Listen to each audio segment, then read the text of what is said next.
ప్రభు అయిన యేసుక్రీస్తు నామంలో మీ అందరికీ నా హృదయపూర్వక వందనాలు తెలియజేస్తున్నాను. అందరికీ ప్రైజ్ ద లార్డ్. ఇంతవరకు 3 మాటలను మనం వింటూ వచ్చాము.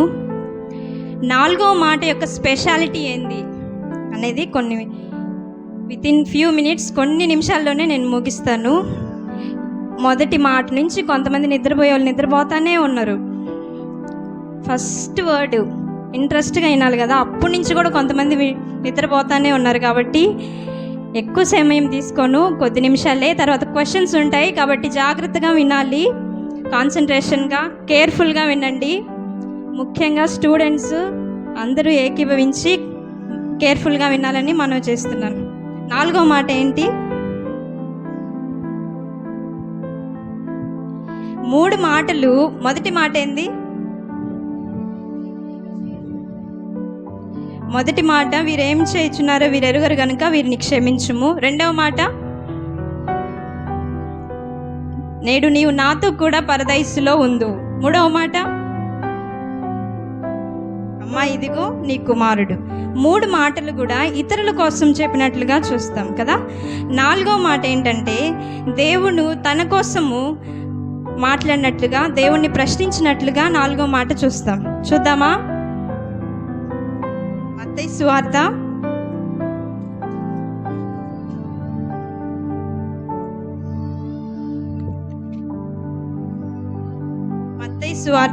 27వ అధ్యాయం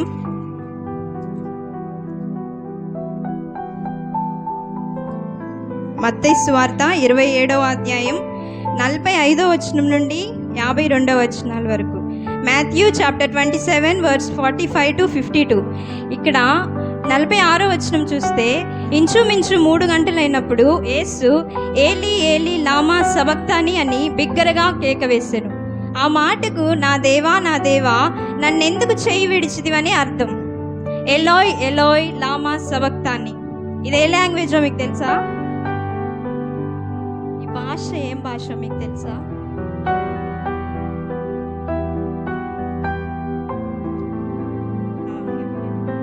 హెబ్రీకి రిలేటెడ్గా ఉండే భాష అరామిక్. ఈ వర్డ్ ఏంటంటే అరామిక్ లాంగ్వేజ్. ఇది అరామిక్ భాష. హీబ్రూస్కి, హెబ్రీ భాషకి రిలేటెడ్గా ఉండేది అరామిక్ భాష. అయితే కింద తెలుగులో నా దేవా నా దేవా నన్నెందుకు చేయి విడిచితివి అని అర్థం. దేవుడు కంప్లైంట్ చేయటం లేదు. యేసుక్రీస్తు ప్రభువారు దేవుడు తనను వదిలేశాడని కంప్లైంట్ చేశాడా? ఫిర్యాదు చేశాడా? కంప్లైంట్ చేయలేదు, సనుక్కోలేదు. క్వశ్చన్ దేవుడు నా మీద ప్రేమ లేదు అని చెప్పి క్వశ్చన్ చేశాడా? కాదు. ఆయన చాలా ఇమోషనల్గా, చాలా బాధపడుతూ, దేవా నన్ను ఎందుకు చేయి విడిచావని చెప్పి బాధపడుతూ పలికిన మాటలు ఇవి. మనం ఎవరమైనా మన బిడ్డలు తన సొంత కుమారుని మన కోసం ఇచ్చాడని వాక్యం సెలవిస్తుంది కదా. మీ సొంత కుమారుడే మీ సొంత కుమారుడిని సిలువ వేస్తే మీకు ఎంత బాధ ఉంటుంది? బాధ ఉంటుందా? ఇక్కడ వింటే వాక్యం వినేటప్పుడు వాక్యాన్ని మనం ఫీల్ అవ్వాలా. వాక్యం విని ఏదో అట్లా ఇంటూ నిద్రపోయేది కాదు. వాక్యాన్ని మనం ఫీల్ అవ్వాలి. యేసుక్రీస్తు ప్రభువాన్ని సిలువ వేస్తున్నారు అని చెప్తున్నారంటే యేసుక్రీస్తు యొక్క సిలువ మనకు కనిపించాలి. ఆయన పొందిన శ్రమలు, ఆయన తిన్న కొరడా దెబ్బలు, ఇవన్నీ కూడా మనం ఫీల్ అవ్వాలి. ఒకవేళ మనమే ఆ ప్లేస్లో ఉంటే, మనల్ని హింసిస్తే, మనల్ని కొరడాలతో కొడితే, మన తల మీద ముళ్ళ కిరీటం పెడితే. కాబట్టి మనం అందరము వాక్యం వినడానికి కష్టపడకూడదు, వాక్యాన్ని జాగ్రత్తగా వినాలి. కాబట్టి యేసుక్రీస్తు ప్రభువారు తండ్రి అయిన దేవుణ్ణి అడుగుతున్నాడు ఏమని? నా దేవా నా దేవా నన్నెందుకు చేయి విడిచితివి. ప్రాముఖ్యమైన విషయం 4వ మాట. 3 మాటల ముందు, 3 మాటలు వెనుక, 7 మాటల్లో 4th word is the middle. 4వ మాట మధ్యలో ఉన్నటువంటి మాట. ఆ మాట దేవునికి సంబంధించింది. ఆయన కోసం ఆయన మాట్లాడినట్టుగా చూస్తాం. ఎక్కడైనా కూడా తండ్రి తండ్రి అని సంబోధించాడు కానీ దేవా అని ఎక్కడైనా సంబోధించాడా? నా దేవా నా దేవా అని ఇంతకు ముందు వచ్చిన వాళ్ళలో ఎక్కడైనా సంబోధించాడా? మొదటి మాటలో కూడా తండ్రి వీరేమి చేయుచున్నారో వీరెరుగరు గనుక వీరిని క్షమించుము. తండ్రి అన్నాడు. కానీ ఇక్కడికి వచ్చేటప్పటికి ఆయన చాలా ఫీల్ అయిపోతున్నాడు. దేవుని మీద నమ్మకం, హీ ట్రస్ట్ ద లార్డ్, దేవుని యందు నమ్మకం ఉంచాడు. దేవుడు ఊరికే చేయి విడచలేదు. ఎందుకు చేయి విడిచాడో నేను మళ్ళీ చెప్తాను, కాకపోతే కొంచెం ఇంట్రడక్షన్. ముందుగా దేవుడు ప్రభువైన యేసుక్రీస్తు వారిని దేవుడు ఎందుకు చేయి విడవలసి వచ్చిందో మనం ఒక 5 పాయింట్స్ చూసుకుందాం. 5 మాటలు నేను చెప్తాను, మరలా లాస్ట్లో మీరందరూ ఆ 5 మాటలు ఏంటో మీరు నాకు చెప్పాలి. అయితే దేవుడు ప్రభువైన యేసుక్రీస్తు వారి మీద అనేక పాపములు మోయబడుతూ వచ్చాయి. నువ్వు ఒక 1000 పాపాలు చేసావనుకో, నేను ఒక 1000 పాపాలు చేస్తాను, ఇంకొక 1000 పాపాలు చేస్తారు. అప్పటికి ఎన్ని పాపాలు అవుతాయి? 3000 పాపాలు. మనం ఇక్కడ ఎంతమంది ఉన్నాం?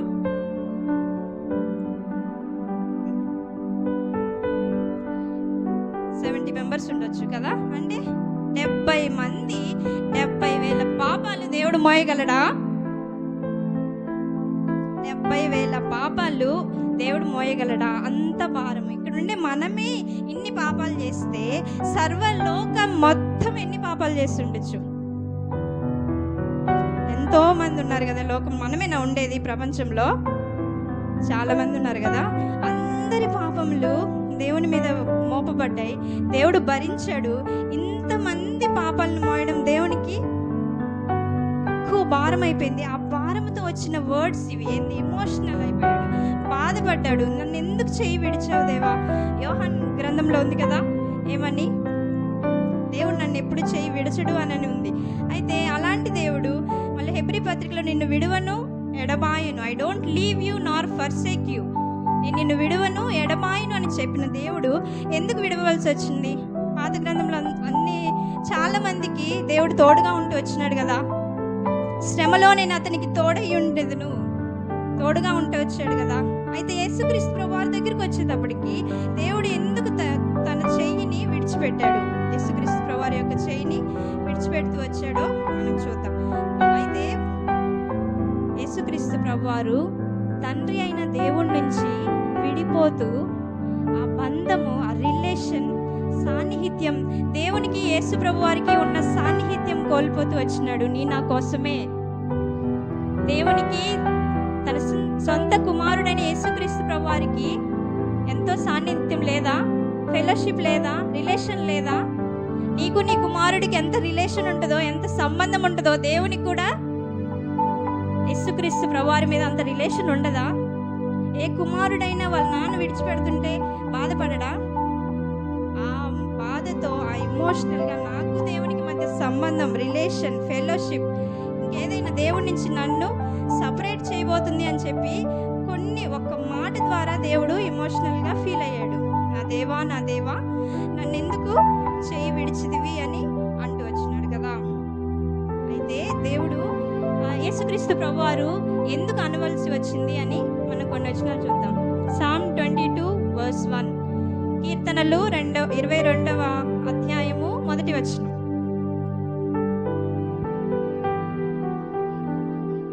నా దేవా, నా దేవా, నీవు నన్నేలా విడనాడితివి?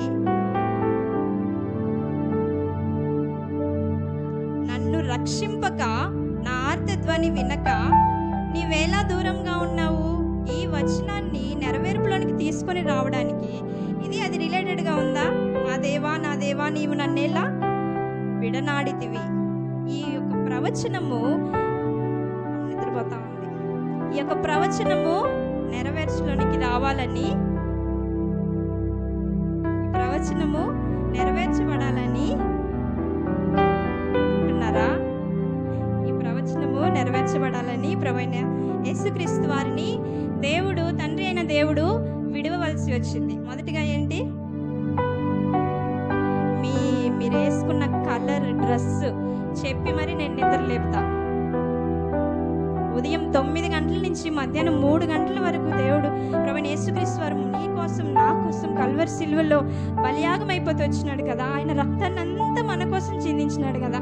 మన చేతులతో చేసిన పాపాన్ని బట్టి దేవుని చేతులకు మేకులు, మనం వెళ్ళకూడని ప్రతి స్థలానికి వెళ్తూ వచ్చినాం. అందుకనే ఆయన ప్రభువైన యేసుక్రీస్తు వారి యొక్క కాళ్ళకి మేకులు కొట్టబడుతూ వచ్చినాయి. మనం ఆలోచించకూడని ఆలోచనలన్నీ ఆలోచించడాన్ని బట్టి, మన తలంపులను బట్టి, మన చెడిపోయిన హృదయాన్ని బట్టి దేవుని యొక్క తలకి తలకి ముళ్ళ కిరీటము, ఆయన శరీరానికి ఒకటి తక్కువ 40 కొరడా దెబ్బలు తింటూ వచ్చినాడు. ఇంత బాధపడిన దేవుడు గురించి కొంచెమన్నా కనికరం లేదా? కొంచెమన్నా వాక్యం మీద కాన్సన్ట్రేషన్ కేర్ఫుల్గా వినాలనే లేదా? ఇది విందాం. ఎందుకంటే మనలాగే దేవుడు ప్రభు యేసుక్రీస్తు వారి లోకానికి వచ్చాడు. ఆయన ఏదో వేరేలాగా రాదు, మనలాగే శరీరం, మనకెలా శరీరము ప్రాణము ఆత్మ ఉందో ప్రభు యేసుక్రీస్తు వారు కూడా శరీరానికి వచ్చాడు. ఆయన కొడితే కూడా దెబ్బ తగులుతుంది, నొప్పి లేదా? అయినా కూడా మౌనంగా ఉంటూ వచ్చినాడు. యూదులు పామ్ సండే రోజు ఏం చేశారంట? అన్న చెప్పలేదా మీకు? ఏం చెప్పాడు? వీళ్ళైనా చెప్పాలి కదన్నా. అక్క నాకేం చెప్పారు? హోసన్నా జయము, హోసన్నా జయము. అయినా ఈ వచ్చిన అందరికీ తెలుసన్నా, కానీ within 4 days or within 1 week, అక్కడ 5-4 రోజుల్లోనే మరలా దేవుని సిలువ వేయడానికి వాళ్ళే, హోసన్నా జయం అన్న వాళ్ళే మరలా సిలువ వేయడానికి ఇష్టపడ్డారు కదా. ఎందుకు? అయినా కూడా దేవుడు మౌనంగానే ఉంటూ వచ్చినాడు. వాళ్ళని ఏమన్నా అన్నారా? యేసు ప్రభు వారు వాళ్ళని ఏమన్నా అన్నాడా? అనలేదు. అయినా కూడా ఇప్పుడు దేవా నీవు నన్ను ఎందుకు చేయి విడిచిదు, అంత బాధ అంత నొప్పిలో కూడా ఒక్క మాట అయినా మాట్లాడిన దేవుడు, అన్ని దెబ్బలు తిన్న దేవుడు ఒక్క మాట కూడా మాట్లాడుకుంటా వచ్చాడు. కానీ ఈ వర్డ్ నా దేవా నా దేవా నన్ను ఎందుకు చేయి విడిచిదివి అనే వర్డ్ ఒక్కసారి మీరు ఫీల్ అవ్వండి. మనల్ని మన తండ్రి ఒకవేళ వదిలేస్తే మనం ఎంత బాధపడతామో. అందుకనే యేసుక్రీస్తు ప్రభువారు ఆ మాట అనవలసి వచ్చింది. మొదటి మాటగా ఏం చెప్పానంటే 22వ కీర్తన మొదటి వచనంలో, నా దేవా నీవు నన్నేలా విడనాడితివి, నన్ను రక్షింపక, నా ఆర్తధ్వని వినక నీవు నన్నేలా దూరముగా ఉన్నావు. ఈ యొక్క వచనాన్ని నెరవేర్పులోనికి తీసుకొని రావడానికి మొట్టమొదటిగా చూద్దామా. రెండవది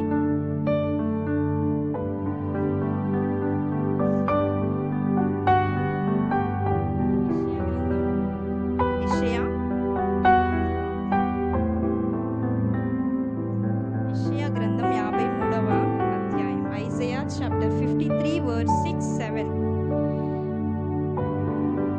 మనమందరము గొర్రెల వలె త్రోవ తప్పిపోతిమి, మనలో ప్రతి వాడును తనకిష్టమైన త్రోవకు తొలిగెను, అతని మీద మోపెను, బాధింపబడిను.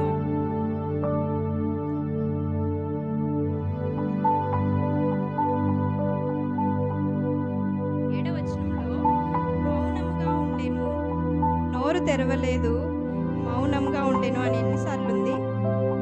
నోరు తెరవలేదన్నా కామ్గా ఉండడమే, మౌనంగా ఉండడమైనా కామ్గా ఉండడమే. తర్వాత మళ్ళీ నోరు తెరవలేదు అని 3 సార్లు. దాని పైన వచనంలో చూస్తే దేవునికి స్వరూపము లేదు, సొగస్సు లేదు, ఆయనను చూడడానికి ఇష్టమే పుట్టలేదంట. ఆయనకి స్వరూపము లేదు, అతడు తృణీకరింపబడిన వాడుగా అయిపోయాడు, అందరి చేత విసర్జింపబడిన వాడుగా అయిపోయాడు. అంతగా నలుగగొట్టబడి మనం ఏం చేస్తామంట? మనం అతన్ని శ్రమనందిని వాణిగాను ఎంచితిమి, ఆయన పొందిన దెబ్బల చేత మనకు స్వస్థత, మన అతిక్రమ క్రియలను బట్టి అతడు గాయపరచబడుతూ వచ్చినాడు. ఇంతగా బాధపడి కూడా ఆయన ఏం చేయలేదంట? నోరు తెరవలేదు, మౌనంగా ఉంటూ వచ్చినాడు. మౌనంగా ఎందుకు ఉండవలసి వచ్చింది అని ఒక 2-3 పాయింట్స్ చెప్పి నేను క్లోజ్ చేస్తాను. హెబ్రీ పత్రిక 13వ అధ్యాయం,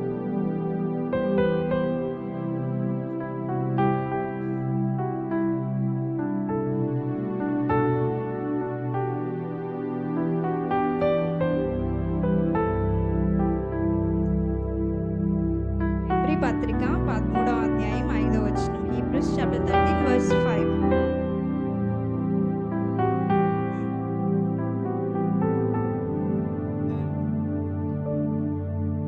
నిన్ను ఏమాత్రమును విడువను, నిన్ను ఎన్నడును ఎడమాయనని ఆయనే చెప్పాను కదా. దేవుడే ఏమంటున్నాడు? నిన్ను విడువను, ఎన్నడును ఎడబాయను. ఎడబాటు అనేదే లేదు. అయితే దేవుడు ఎందుకు విడవలసి వచ్చింది? మొదటిగా ఆ యొక్క ప్రవచనాలు నెరవేర్పులోనికి రావడానికి దేవుడు విడిచిపెట్టినాడు. రెండవది ఆ మొదటి మాటలోనే యోవేలు గ్రంథం 2వ అధ్యాయం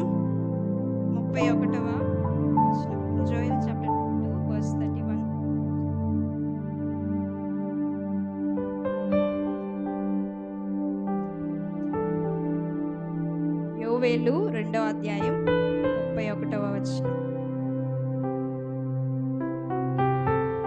యెహోవా యొక్క భయంకరమైన ఆ మహాదినము రాకముందు సూర్యుడు తేజోహీనుడగును, చంద్రుడు రత్నవర్ణుడగును. అలాగే ఆమోసు గ్రంథం 8వ అధ్యాయం 9వ వచనంలో కూడా ప్రభువైన యెహోవా సెలవిచ్చినదేమనగా, ఆ దినమున నేను మధ్యాహ్న కాలమందు సూర్యుని అస్తమింపజేయుదును, పగటి వేళను భూమికి చీకటి కమ్మజేయుదును.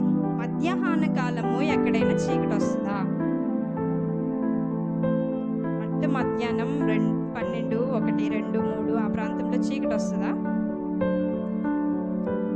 రాదు. కానీ ప్రవచనాలు నెరవేర్చబడాలని యేసుక్రీస్తు ప్రభువారిని సిలువ దగ్గరికి తీసుకెళ్ళినప్పుడు అక్కడంతా కూడా ఆ ప్రదేశం అంతా, ఆ ప్రాంతం అంతా, యెరూషలేం ప్రాంతం అంతా కూడా అక్కడ ఏమైంది? చీకటి అయిపోయింది. మత్తయి సువార్త 27వ అధ్యాయం 27వ అధ్యాయం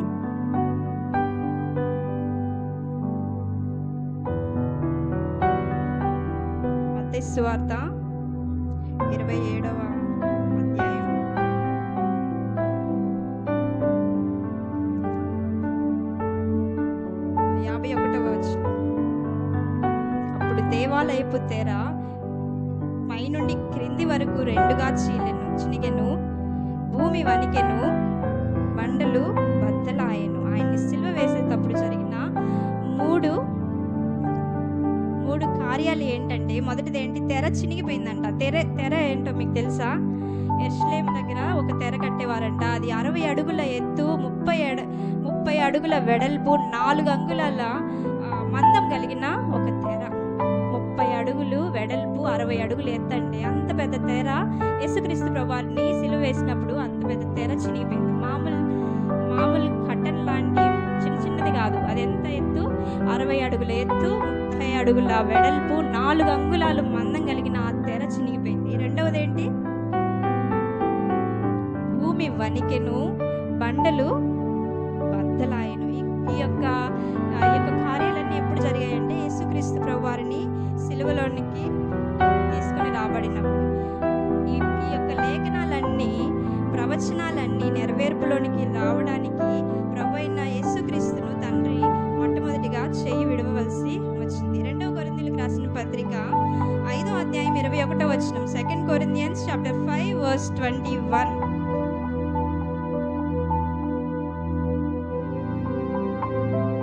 ఎందుకని?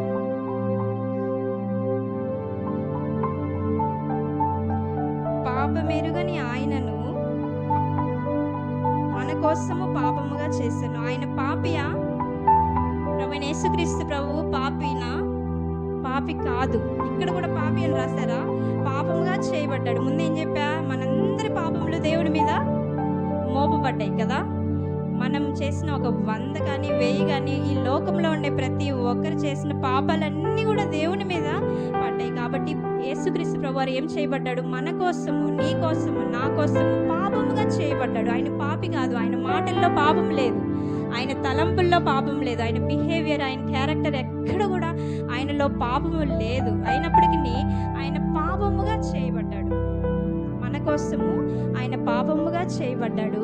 ఆ పాపాన్ని తండ్రి అయిన దేవుడు తీసివేయడానికి, ఆ పాపాన్ని విసర్జించిన సంసోను, న్యాయాధిపతుల గ్రంథంలో సంసోను చూడగలిగితే ఆయన దేవుణ్ణి అందుకు నమ్మకంగా, భక్తిగా ఉన్నంత కాలం, దేవుడిని వెంబడించినంత కాలం ఆయనకి చాలా శక్తి ఉండేది, స్ట్రెంగ్త్ ఉండేది. ఎప్పుడైతే దెలీలా దగ్గర ఆయన లొంగిపోతూ వచ్చినాడో, పాపానికి చేయడానికి వెళ్ళిపోతూ వచ్చినాడో, ఆయన శక్తి అంతా కోల్పోయాడు. అవునా కాదా? కాబట్టి దేవుడు మనం పాపము చేస్తే ఒప్పుకోడు. ఒక్కసారి రక్షణ పొందామా, పాప క్షమాపణ ఉందా, బాప్తిసం తీసుకున్నామా, దినదినము మనము పరిశీలించేసుకోవాలి. దినదినము మనము పరీక్షించుకోవాలి. ఈరోజు ఏమైనా తప్పు చేసామా, ఏమైనా మాట్లాడామా, దేవునికి అవిధేయత మనలో ఏమైనా ఉందో తీసివేసుకుంటూ రావాలి. అంతేగాని మరలా మనం చేసిన పాపాన్ని బట్టి దేవుణ్ణి శిక్ష వేయకూడదు. ఒక్కసారి మన కోసం అంత శ్రమ పొందాడు కదా, అన్ని కొరడా దెబ్బలు తిన్నాడు కదా, రక్తం అంతా మాంసపు ముద్దగా అయిపోయింది కదా, అన్ని చేసిన దేవుణ్ణి మరలా సిలువ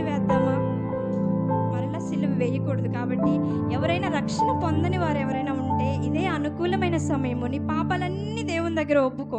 దేవుడు నీతి గలవాడు, ఆయన కనికరం గలవాడు కనుక మొదటి యోహాను సువార్త 1వ అధ్యాయం 8-9 వచనాల్లో చెప్పబడినట్టుగా మనల్ని దేవుడు కడిగి మనల్ని పరిశుద్ధులుగా చేయడానికి ఇష్టపడుతూ ఉన్నాడు. ఒకసారి చదవండి మొదటి యోహాను పత్రిక 1వ అధ్యాయం 8-9 వచనాలు. 1 John chapter 1 verse 8 and 9.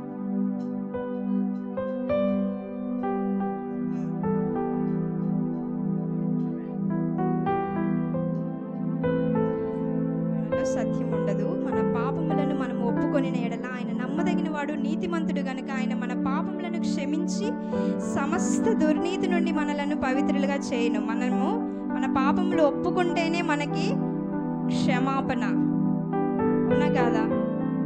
మన పాపములు మనం దేవుని ఎదుట ఒప్పుకొనట ద్వారా నేను పాపి కాదు అని ఎవరైనా చెప్పగలరా? మనమందరం కూడా పాపులమే. కాబట్టి మన పాపములన్నింటినీ ప్రభువైన యేసుక్రీస్తు ప్రభువారి యొక్క రక్తములో మన పాపములన్నింటినీ తీసివేసుకోవాలి. మనకి అప్పుడు మాత్రమే పాప క్షమాపణ ఉంటుంది. అపొస్తలుల కార్యంలో రాయబడినట్లుగా పాప క్షమాపణ, మారు మనస్సు, బాప్తిస్మం, ఈ 3 అనుభవాలు కలిగి మన రక్షణని మనము కొనసాగించుకోవాలి. యోహాను సువార్త 1వ అధ్యాయం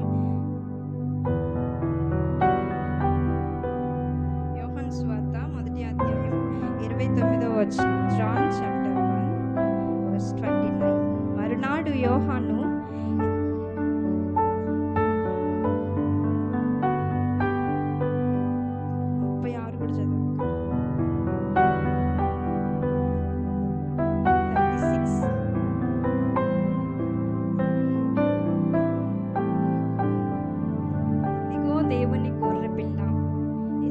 ప్రభువారు వదకు తేబడిన గొర్రె పిల్ల వల్లే మౌనంగా ఉన్నాడు. ఆయన ఏమన్నా మాట్లాడా? ఏం మాట్లాడలేదు. వదకు తీసుకుని రాబడిన గొర్రె పిల్ల వల్లే వచ్చు కత్తిరించి వాని దగ్గర గొర్రె పిల్ల ఎలా అయితే మౌనంగా ఉంటుందో ఆ రీతిగా ప్రభువైన యేసుక్రీస్తు వారిని సిలువ వేస్తున్నప్పుడు కూడా ఆయన ఒక్క మాట కూడా మాట్లాడలేదు. ఎవరినైనా తిట్టాడా? బాధించిన వారిని ఎవరినైనా తిట్టాడా? వాళ్ళని ఏమన్నా అన్నాడా? ఏమనలేదు. ఈయన వేదనతో పలికిన మాటలు ఎలోయ్ ఎలోయ్ లామా సబక్తాని, ఓ గాడ్ గాడ్, దేవా అని సంబోధిస్తూ వచ్చాడు. దేవా దేవా నీవు నన్ను ఎలా విడనాడిదివి అని సంబోధిస్తూ వచ్చిన మాట ఇది. అయితే మొదటిగా ప్రవచనాలు నెరవేర్చబడాలని ప్రభువైన యేసుక్రీస్తు వారిని తండ్రి అయిన దేవుడు చేయి విడిచిపెడుతూ వచ్చాడు. రెండవదిగా ఏంటంటే క్షమాపణ, మనకి క్షమాపణ కలుగజేయడానికి, ఆయన మనల్ని ఫర్గివ్ చేయడానికి, దేవుడు మనల్ని క్షమించడానికి ఇష్టపడి మనం ఒకవేళ క్షమించబడకపోతే, మనకు ఒకవేళ క్షమాపణ రాదు, ప్రభువైన యేసుక్రీస్తు వారి సిలువ వేయబడకపోతే మనకు క్షమాపణ లేదు. రెండవది ఏంటి? క్షమాపణ. మూడవది ఏంటంటే దేవునికి మనకి మధ్య రిలేషన్ని పెంచడానికి, దేవునితో మనల్ని ఏకం చేయడానికి, దేవుణ్ణి మనల్ని కలపడానికి ప్రభువైన యేసుక్రీస్తు వారు తండ్రి అయిన దేవుని చెయ్యి విడిచిపెట్టవలసి వచ్చింది. అదే ప్రభువైన యేసుక్రీస్తు వారు ఈ లోకానికి రాకుండా, వినాలి, ఈ లోకానికి రాకుండా ఆయన రక్తాన్ని కార్చకుండా, ఆయన ఒకవేళ మన కోసం సిలువ వేయబడకపోతే మనకు మారుమనసు లేదు, మనకు క్షమాపణ లేదు, మనకి పరలోకమే లేదు. అవును కదా? అందుకని మనం ఏం చేయాలి? ఒకవేళ మనము రక్షించబడకపోతే ఇదే అనుకూల సమయం కాబట్టి దేవుని దగ్గర మన పాపములన్నింటినీ ఒప్పుకొని, ఎంత చిన్న బిడ్డ అయినా దేవుడిని మన పాపములు ఒప్పుకుంటే దేవుడు మనల్ని క్షమిస్తాడు. దేవుడు మనతో మాట్లాడడం ప్రారంభిస్తాడు. నా ఏజ్ 12 కదా, నా ఏజ్ 13 కదా, నా ఏజ్ 14 కదా అని ఎవరు అనుకోకండి. ఇక్కడ ఉన్న యవనస్తులు కానీ పిల్లలు కానీ ఎవరైనా, నేను 10th అయిపోయిన వెంటనే బాప్తిసం తీసుకున్నాను. 2018 సెప్టెంబర్ 22 2018 సెప్టెంబర్ 22వ తేదీ నేను మరలా దేవునిలో జన్మించడం జరిగింది. 2018 అంటే ఇప్పటికి ఎన్ని సంవత్సరాలు? 7 years, 7 సంవత్సరాలు అయింది. అనేక మార్లు మనం తప్పకుండా ఉంటామా? తప్పిపోతుంటాం. మరలా దేవుని చేత మనము సరిచేయబడాలి. ఒక్కసారి పాపం మనల్ని కొంచెం చిన్నగా వచ్చిందంటే, ఎంత చిన్న హోల్ అయినా, ఒక బాటిల్లో హోల్ పెడితే ఏమవుతుంది? నీళ్ళన్నీ కారిపోతాయి చిన్న రంధ్రం ద్వారా, అవునా కాదా? చెంబు గారిపోయింది అనుకోండి, చెంబు పగిలిపోయింది అనుకోండి, చెంబు నిండా వాటర్ పోస్తే, గ్లాస్ నిండా వాటర్ పోస్తే, ఆ బాటిల్ కానీ గ్లాస్ కానీ ఒక చిన్న హోల్ ద్వారా వాటర్ అంతా పోయిద్దా లేదా? అవుతుంది కదా. అలాగే మన జీవితంలో కూడా ఒక పాపం, ఒక చిన్న హోల్ వల్లే, ఒక చిన్న పాపం వల్లే మనలో ఎంటర్ అవుతుంది. మన దేవుడు ఎలాంటి వాడు? రోషం కలిగిన దేవుడు కదా. మన దేవుడు రోషం కలిగిన దేవుడు. కాబట్టి మనం ఎలా ఉండాలి? మన పాపాన్ని తీసివేసుకొని మనలో ఉండే విశ్వాస్యత అంతా పోగొట్టుకోకుండా మనలో ఉండే పాపాన్ని తీసివేసుకొని మనం కూడా ఎలా ఉండాలి? రోషంగా ఉండాలి. దేవుని కోసం మనము సాక్షులుగా ఉండాలి. ఒక్కసారి వెనక్కి పడిపోయామంటే ఆ పాపం మనల్ని ఎంతైనా దారి తీస్తుంది. కాబట్టి మరలా మనం సరి చేసుకుంటూ, ఎంతోమంది పెద్దవాళ్ళు ఉన్నారు, రక్షణ పొందలేని వారు ఎవరైనా ఉంటే రక్షణ పొందండి, పాప క్షమాపణ తీసుకోండి. మనం ఎవరికన్నా మనము గొప్ప వాళ్ళం కానప్పటికీ, మన బలహీనమైనప్పటికీ, మనం ఎన్నిక లేని వారమైనప్పటికీ, మన దగ్గర ధనం లేకపోయినప్పటికీ దేవుడు నిన్ను నన్ను ఇష్టపడ్డాడు, నిన్ను నన్ను ఏర్పాటు చేసుకున్నాడు, నిన్ను నన్ను రక్షించుట కొరకే, నీకు నాకు పాప విమోచన ఇవ్వుట కొరకే, పాప విమోచన ఇచ్చి నీకు నాకు పరలోక రాజ్యంలో ఒక స్థానం ఏర్పరచడానికి తండ్రి అయిన దేవుడు తన కుమారుని చేయి విడవవలసి వచ్చింది. మొదటి మాట ఏంటి? మొదటి పాయింట్, ఫస్ట్ పాయింట్ ఏంటి? ప్రవచనాలు వాయిస్ వినటం లేదేమో. మొదటి మాట ఏంటి? మొదటి పాయింట్ ఏంటి? ఫస్ట్ పాయింట్ ప్రవచనాలు నెరవేర్చబడాలని. రెండవది ఏంటి? He want to forgive us, మనల్ని క్షమించాలని. He want to give salvation to us. థర్డ్ది ఏంటంటే he want to give salvation to us, మనకి రక్షణ ఇవ్వాలని. సెకండ్ది ఏంటి? క్షమాపణ. థర్డ్ ఏంటి? సాల్వేషన్, రక్షణ. నాలుగో మాట, దేవుణ్ణి మనల్ని దగ్గర చేయడానికి ప్రభువైన యేసుక్రీస్తు వారు మధ్యవర్తిగా ఈ లోకానికి వచ్చి, ఆయన కూడా మనలాగే శరీరాన్ని ధరించి లోకానికి వచ్చి, ఆయన పొందిన దెబ్బల చేత, ఆయన కార్చిన రక్తం చేత మన పాపాన్ని, మనలో ఉన్న డాగులన్నిటినీ కడిగేసి దేవునికి మనల్ని దగ్గర చేయడానికి. మన పాపాన్ని బట్టి మనం ఎవరిమైనా దేవుని దగ్గరికి వెళ్ళగలమా? మనం చేసిన పాపాలు, మనం ఏ పాపాలు చేసాం మనకు తెలీదా? చిన్నవి కూడా పాపమే. ఆజ్ఞ అతిక్రమమే పాపం, అవునా కాదా? కాబట్టి మనం చేసిన పాపానికి మనకు పరలోక రాజ్యం లేదు. మనకు పరలోక రాజ్యం కావాలి, మనం దేవుని దగ్గరికి వెళ్ళాలి అంటే యేసుక్రీస్తు ప్రభువారి లోకానికి రావాలి. తండ్రి అయిన దేవుడు యేసుక్రీస్తు ప్రభువారి యొక్క చెయ్యి విడిచిపెట్టడం ద్వారా ఆయన శ్రమ పొంది అది సర్వలోక పాప పరిహారార్థం రక్త ప్రోక్షణ ఆవశ్యకం. అంటే మన పాపానికి విమోచన కావాలంటే ఏంటి? రక్తం. అది ఎలాంటి రక్తం అయి ఉండాలి? పాపం రక్తమా? పరిశుద్ధమైన రక్తం, దాంట్లో కలంకమైనను నిష్కలంకమైన రక్తం, దాంట్లో కలంకం ఉండకూడదు, ఎలాంటి మచ్చైనను, ఎలాంటి దేవునికి అవిధేయత ఏది లేనిది పరిశుద్ధమైన రక్తము మన పాపానికి బలులు అర్పిస్తూ ఉంటారు కదా.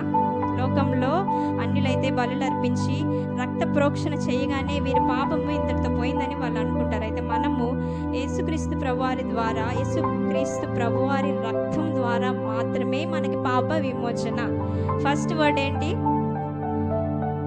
ఫస్ట్ పాయింట్ ప్రవచనాలు నెరవేర్చబడాలి. సెకండ్ క్షమాపణ, he want to forgive us. Third ఏంటి? He want to give salvation to us, మనకి రక్షణ ఇవ్వాలని ఇష్టపడిన దేవుడు. తర్వాత నాలుగో మాట ఏంటి? నాలుగో పాయింట్, దేవునికి మనల్ని క్లోజ్ చేయడానికి, మనల్ని దేవునితో ఏకం చేయడానికి, దేవునికి మనకి దగ్గరగా చేయడానికి ప్రభువైన యేసుక్రీస్తు ప్రభువారి యొక్క చెయ్యి తండ్రి అయిన దేవుడు విడవవలసి వచ్చింది. తర్వాత ఏ పాపం అయితే మనల్ని దూరం చేసిందో దేవునికి, మనకి ఆదాము చేసిన, అవ్వ పాపం చేసిన, మన పితరులు చేసిన పాపాన్ని బట్టి మనం కూడా ఫాలో అవుతూ వచ్చాము. మనమే కొత్తగా పాపాన్ని సృష్టించామా?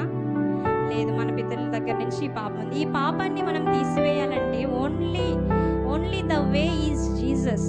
యేసుక్రీస్తు ప్రభువారు మాత్రమే దీనికి ఒక మార్గమై ఉన్నాడు. కాబట్టి రక్షణ లేని వారందరూ రక్షణ పొందండి. మన ప్రతి పాపాన్ని, మనకి దేవునికి మధ్యగా ఏదైతే పాపం అడ్డుగా ఉందో, తప్పిపోయిన కుమారుడు గురించి తెలుసు కదా. చిన్న కుమారుడు ఏం చేశాడు? తన ఆస్తిలో సగభాగం ఇప్పించుకొని వెళ్ళిపోయి మొత్తం వ్యర్థం చేసుకున్న తర్వాత మరలా తండ్రి దగ్గరకు వచ్చినప్పుడు తండ్రి ఏం చేశాడు? ఎదురు చూస్తూ ఉండి తండ్రి కుమారుడిని దగ్గరకు తీసుకొని ఆదరించాడు కదా, ప్రేమించాడు. మనం కూడా అంతే. మన తండ్రికి మన మన తండ్రి దగ్గర నుంచి మనం దూరం అయిపోతూ వచ్చాం మన పాపాన్ని బట్టి. కానీ ప్రేమ కలిగిన దేవుడు, దయగలిగిన దేవుడు, మనం ఎప్పుడు వస్తామా, ఈ బిడ్డ నా దగ్గరికి ఎప్పుడు వస్తుందా, ఈ బిడ్డ రక్షణ ఎప్పుడు పొందుద్దా, ఈ బిడ్డ పాపపు క్షమాపణ ఎప్పుడు తీసుకుంటుందా, నా దగ్గర నుంచి రక్షణ ఎప్పుడు పొందుతా అని దేవుడు కూడా మన నుంచి ఆశపడుతూ ఉంటాడు. కాబట్టి ఏం చేయలేం, మనం ఏమన్నా చేయగలమా దేవునికి?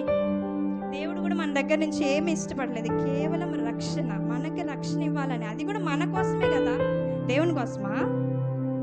మన కోసమే. కాబట్టి మనం ఏం చేయాలి? రక్షణ పొందాలి. మనలో ఉండే ప్రతి పాపము, దేవునికి మనకి అడ్డుగా ఉన్న ప్రతి పాపాన్ని తుడిచివేయమని దేవుణ్ణి మనము అడుగుతూ రావాలి. ప్రతి శ్రమ, యేసుక్రీస్తు వారు పొందిన ప్రతి శ్రమను మనం అందరం ఇప్పుడు గుర్తు చేసుకోవాలి. ఆయన పొందిన దెబ్బలు మనం గుర్తు చేసుకోవాలి, ఆయన పొందిన శ్రమ మనం గుర్తు చేసుకొని మన జీవితాల్ని మార్చుకుందాం. మన జీవితాలలో కొద్దిగా అయినా మార్పు కలిగి జీవితం. క్రిస్టియన్స్కి, జెంటైల్స్కి, అన్యులకి, క్రైస్తవులకి మధ్య తేడా ఉండాలా లేదా? లేదా? మనం వస్తాము, వాక్యం అన్నోళ్ళు ఎంత అరిచరి చెప్పినా కూడా వింటాము, ఇంటికి వెళ్ళిపోతాం, మళ్ళీ మనకు గుర్తుండదు. లోకంలో అందరు ఎలా ఉన్నారు, ఇంటి ఇరుగు పొరుగు వారు ఎలా ఉన్నారు, చుట్టుప్రక్కల వాళ్ళు ఎలా ఉన్నారు, వాళ్ళతోనే కలిసి మనము వాళ్ళలాగే ఉంటాము. ప్రత్యేకత. God separated us from Gentiles. దేవుడు మనల్ని అన్యులలో నుంచి వేరుపరిచాడు కదా. అన్యుల్లో నుంచి దేవుడు మనల్ని వేరుపరిచి, దేవుడు తన యొక్క గొప్ప రక్షణను, he want to give us a cup of salvation. దేవుడు మనకి రక్షణ ఇవ్వాలని ఇష్టపడ్డాడు. కాబట్టి మనం దేవుని కోసం ఇచ్చేది ఏమీ లేదు. దేవుడే మనకి పాపక్షమాపణ ఇస్తాడు, మారుమనసు ఇస్తాడు, తర్వాత రక్షణ ఇస్తాడు, పరలోక రాజ్యం కూడా ఇస్తాడు. కాబట్టి మనమందరం కలిసి తండ్రి దగ్గరికి రక్షణతో చేరుకుందామా, పాపముతో చేరుకుందామా? మనమందరము చనిపోతాం, చనిపోయిన తర్వాత దేవుని దగ్గరికి వెళ్తాం కదా. రక్షణ పట్టుకొని వెళ్తామా, పాపం పట్టుకొని వెళ్తామా? రక్షణ పట్టుకొని వెళ్తాం. ఎందుకంటే తండ్రి అయిన దేవుడు తన సొంత కుమారుని చేయి విడవడానికి ఇష్టపడ్డాడు కదా. ఆయన పొందిన దెబ్బలు ఎంతో బాధకరమైనవి. ఇమోషనల్గా ఆయన పడుతూ వచ్చాడు, బాధ అంతా దేవుణ్ణి అడుగుతూ వచ్చినాడు, ఓ గాడ్, ఓ గాడ్, దేవా దేవా, నన్ను ఎలా చేయి విడిచితివి? హౌ హ్యావ్ యూ ఫోర్సేకెన్ మీ? నన్ను ఎలా నువ్వు చేయి విడుస్తూ వచ్చావని బాధతో ఇమోషనల్గా పలుకుతూ వచ్చినాడు కదా. అంత బాధపడిన దేవుడికి మనం ఏమి ఇవ్వాలి? థ్యాంక్స్ చెప్పాలి. దేవా, మీరు ఇచ్చిన రక్షణ బట్టి మీకు కృతజ్ఞతాస్తుతులు చెల్లిస్తున్నామని. ఆ ఒక్క మాటే కదా దేవుడికి మనం ఇవ్వాల్సింది. మనం ఏమన్నా ఇస్తున్నామా దేవునికి? దేవునికి ఏమన్నా ఇస్తున్నామా? ఏమి ఇవ్వటం లేదు. దేవుడే మనకి అన్నీ ఇస్తున్నాడు. కాబట్టి ఈ సమయంలో తండ్రి అయిన దేవుడు కుమారుడైన యేసుక్రీస్తు ప్రభువారి చెయ్యి ఎందుకు విడవలసి వచ్చిందంటే, నీకు నాకు రక్షణ ఇవ్వడానికి, నీకు నాకు క్షమాపణ ఇవ్వడానికి, నిన్ను దేవుణ్ణి ఏకం చేయడానికి ప్రభువైన యేసుక్రీస్తు వారు సిలువలో ప్రేలాడదీయబడుతూ వచ్చాడు. సిలువలో ఆ యొక్క బాధ అంతటిని సహిస్తూ వచ్చాడు. కాబట్టి నీకు నాకు మధ్యగా ఉన్న పాపం ఏదైనా సరే, చిన్న పాపమైనా సరే, చిన్న సినిమా అయినా, సీరియల్ అయినా, బూతుమాట అయినా, ఏదైనా చిన్నదైనా, ఇక్కడ ఉండే వాళ్ళు ఎవరు సీరియల్ చూడరా? కొంతమంది మనలో ఉండే వాళ్ళు చూస్తారు కదా, అది కూడా పాపమే. కాబట్టి దేవునికి మనకు అడ్డుగా ఉన్న ప్రతి పాపాన్ని తీసివేసుకుందాము. దేవుని దగ్గరికి మనం చేరాలంటే రక్షణతో మనము వెళ్దాం. దేవా దేవా, నన్ను ఎందుకు చేయి విడిచితివి? ఇంత ఇమోషనల్ వర్డ్, ఇంత బాధకరమైన వర్డ్ దేవుడిని ప్రశ్నిస్తూ వచ్చింది. ఇది కంప్లైంట్ కాదు, అలానే దేవుని ప్రేమను గుర్తించక కాదు. మనమైతే మా నాన్న ఏమన్నంటే ఇంక లేదు, నేను ఏడుస్తానే ఉంటా, చిన్న మాటకు కూడా ఏడుస్తానే ఉంటాం. అయినా ప్రభువైన యేసుక్రీస్తు వారు దేవా దేవా, తండ్రి చేయి విడుస్తున్నప్పటికీ దేవుణ్ణి ఒక్క మాట కూడా, కంప్లైంట్ కూడా చేయలేదు. కాబట్టి ఆయన ఫీలింగ్స్ అన్నిటినీ మనం అనుభవిద్దాం. యేసుక్రీస్తు ప్రభువారు సిలువలో పడిన బాధంతా మనం ఒకసారి గ్రహించుకొని, ఎవరైనా రక్షణ లేని వారు ఇక్కడ ఎవరైనా ఉంటే రక్షణ పొందండి, మారుమనసు పొందండి, పాప క్షమాపణ పొందండి, బాప్తిస్మం తీసుకోండి. పరలోక రాజ్యంలోనికి దినదినము దేవునికి దగ్గర అవుతూ, దేవునికి మనకి దూరంగా పెట్టే పాపాన్ని అన్నిటిని విడిచిపెట్టి దేవుని కోసం మనము జీవిద్దాం. తండ్రి దగ్గరికి మనము రక్షణ తీసుకొని చేరుకుందామా? Praise the lord. దేవుడి వాక్యాన్ని దీవించును గాక. గట్టిగా చప్పట్లు కొడదాం, ప్రభుని కనపరుద్దాం. గట్టిగా